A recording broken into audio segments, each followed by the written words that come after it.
is BCFM 93.2. We do spend quite a lot of time in the Middle East. I think it's time we came a bit closer to home, Martin. A couple of things which one is that the European Union is saying, well, at least Macron is saying, and the EU are very much listening, that he wants to have a European army. And Nigel Farage has said, well, they've been lying to us for 50 years. They said they'd never want this. And he's saying, actually, it would reduce Europe's dependence on the United States for defence. They're obviously worried, Macron and people like him, the EU, Merkel, I would imagine as well, that they can't necessarily rely on the United States anymore under Trump, and it looks as if there are kind of trade wars breaking out between the two big power blocs. It does indeed. I think it'll be very difficult for Macron to get a European army off the ground because, getting the European Union to do anything is quite tricky because you've got 27 member states who've all got their own ideas. So, he can talk about it, but whether it'll happen is another matter. Don't forget, it was the British and the French that destroyed Libya in the first place. Sarkozy and Cameron, who went in mob-handed there, with the Americans just giving sly encouragement. And, of course, if you had a European army, it could do stupid stuff like that.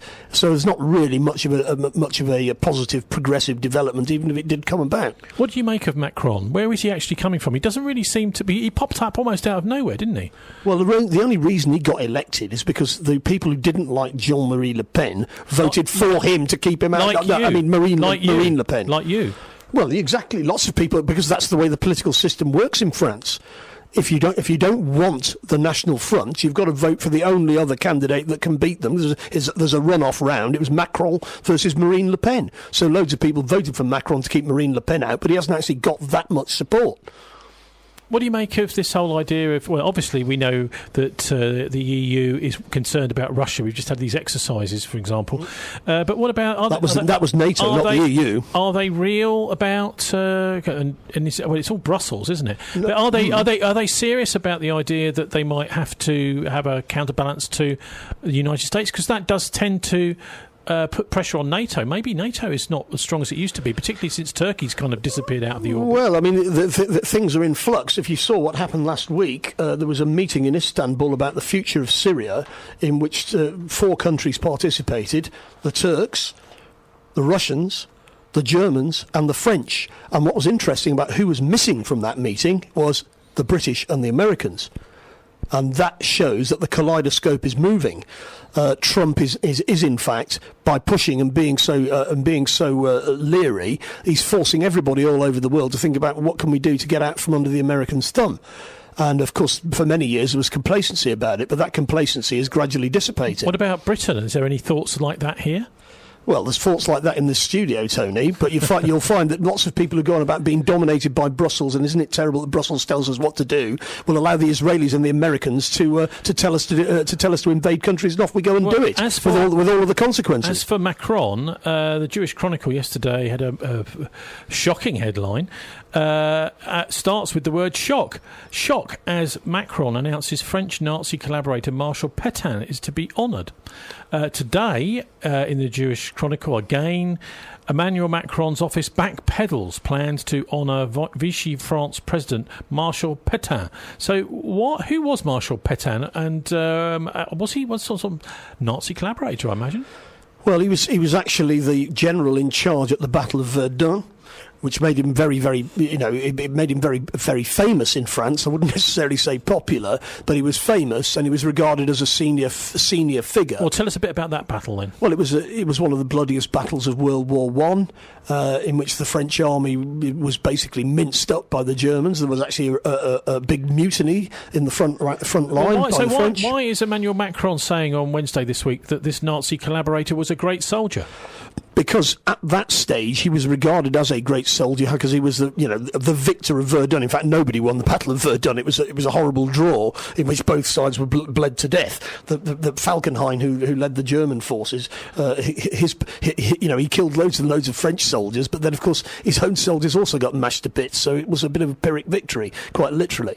But Pétain had in the 30s was regarded as a patriotic French leader and so on. But of course that was then then parlayed into him setting up the Vichy government and collaborating with the Germans in all sorts of ways to help their war effort, including killing lots of Jews.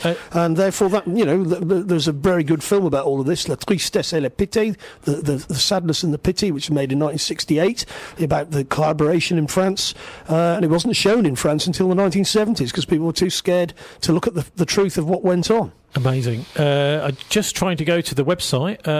It was there earlier on today, but it's disappeared now. All you get is an error message if you go to the headline saying shock as Macron announces French Nazi collaborator Marshal Petain to be honoured. But the Jewish Chronicle have put up another article which is saying is saying the same, but I suppose it's been revised or something.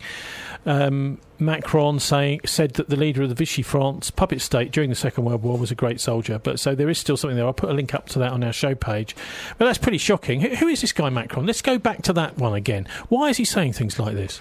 Well, what he's doing is he's blundering around as a mainstream politician. He wants to strike the right note because we're remembering the end of the First World War. So he wants to strike the right note. And of course, at the end of the First World War, Pétain was a hero. Martin, this guy was responsible for the deportation of thousands of Jews from France. So Macron basically is being a bit silly by trying to say... Is it that he just doesn't know his history? Well, either he doesn't know it or he hasn't thought through the consequences of what he's saying. It's foot-in-mouth time.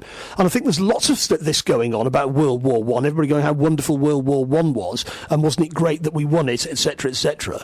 And there's a temptation for politicians to just jump, believe their own propaganda about this and then jump in with both feet, forgetting that in actual fact all that World War I did is set up World War II, and all that World War II seemed to have done is set up World War III, and we're on the verge of it as we speak.